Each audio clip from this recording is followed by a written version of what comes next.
Developer Stage Nana has had some great, well-known visual novel releases in the past, which had me eager to read through their most recent game, Winter Polaris. In retrospect, it's difficult for me to put my experience with Winter Polaris into words. Despite seeming zany at first, the game deals with severe and touching topics with added themes of fantasy.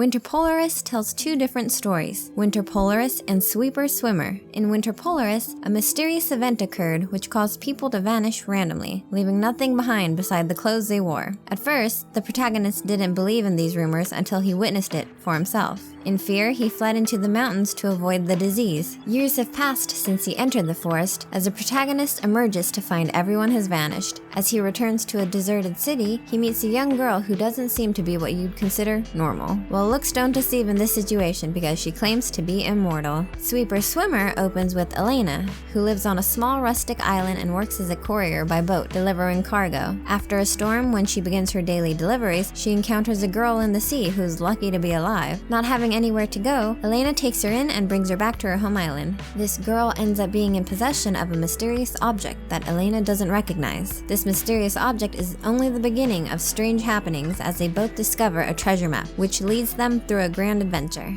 I enjoyed how the developers merged these two different stories, which are, in some ways, connected. Throughout each story, it's possible to catch on to these connections, but the predictability doesn't make the slow reveal less enjoyable. Still, I wouldn't have minded if the developers made the bond stronger. Without revealing too much, Winter Polaris is the stronger story of the two, as Sweeper Swimmer doesn't contribute much more than introducing two new characters. Something Winter Polaris conveys well is character development. While it was tough to feel a connection in the opening of the stories, the more I got to know about them, the more I found myself connected to their goals. Winter Polaris allows the players to choose which title they like to play first. The menu is divided into different episodes, which unlock as you progress the story. However, during various episodes of Winter Polaris or Sweeper Swimmer, the next episode won't open until you've completed a specific episode. This means you'll experience both stories as you complete the entire narrative. I found it difficult to adjust to the game's art direction, of large black borders and limited illustrations. My issue with them is that even though they are so big, the text is tiny, even with all the extra space to make the font larger. This is easily seen while trying to play the game in window mode, which makes the text pretty much unreadable. This just meant I had to play the game in full screen, but the higher resolutions made the game look blurry.